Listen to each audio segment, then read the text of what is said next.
Yeah, thank you, Mr. Speaker, and thank you for the opportunity to respond this afternoon. Just like to, I think, center this with my father, Sewi Suit, my grandfather, Taquilam, and our grandmother, Tsikwat, at the center of my heart, all of our aunties and uncles, all of our cousins and brothers and sisters who are parents, just in recognition of the work that they do to build good homes and good families. I'd like to thank Cookby Wilson, Chief Jack, Hugh Breaker for your gracious and kind words in this House. I'd like to thank the Premier for his words and the Leader of the Opposition for his words. Mr. Premier, I want to thank you for creating the space in this House over the last 5 years to pass the Declaration on the Rights of Indigenous Peoples Act. It took great courage to stand and to answer the questions when those questions were asked. The first House to pass that legislation was right here in British Columbia, and it was only able to be done because of the willingness of a cabinet and of a leadership to be able to carry it across the finish line. Mr. Premier, you have a great deal of respect in my heart for that work that you did. Haitskasiam.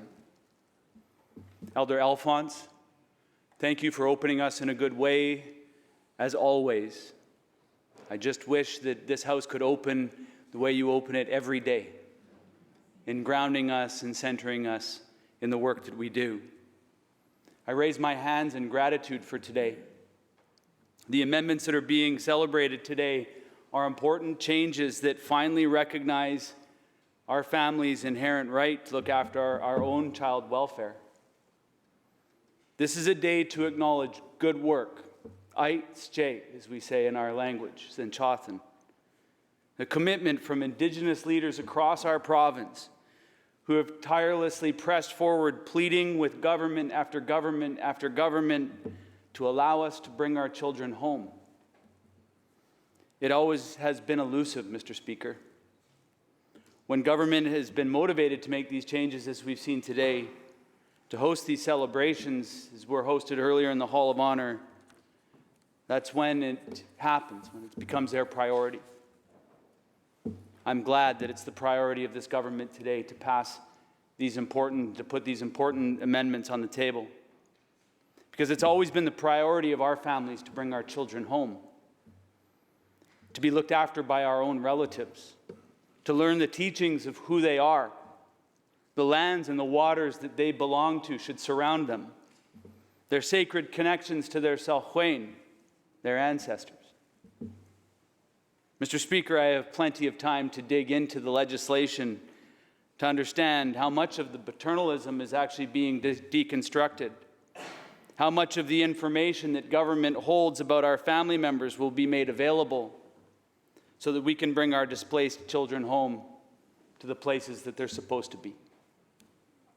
Today, just as those who came before them, the leaders who spoke in the Hall of Honor, the leaders who that we've welcomed onto the floor of this chamber have demonstrated a remarkable level of graciousness and patience with this assembly.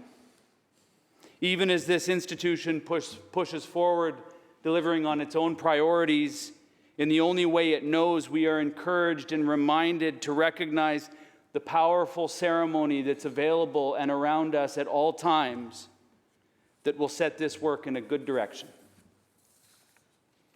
I raise my hands to all my relatives who have faced so much at the hands of this institution and who have chosen to be gracious.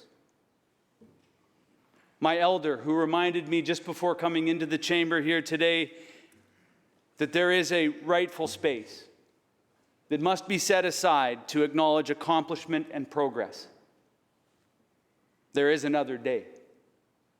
Haitskasiam. Mr. Speaker, I'll end with this.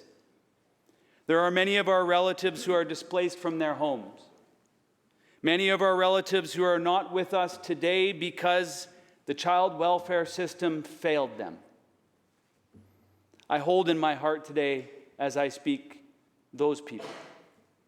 I ask the members of this assembly to keep them in their thoughts as we debate this legislation, and hold on to the hope that the changes that we celebrate today mean that our relatives no longer experience displacement and disconnection from the places that they belong to, or the untimely loss of a loved one. Haitskwasia.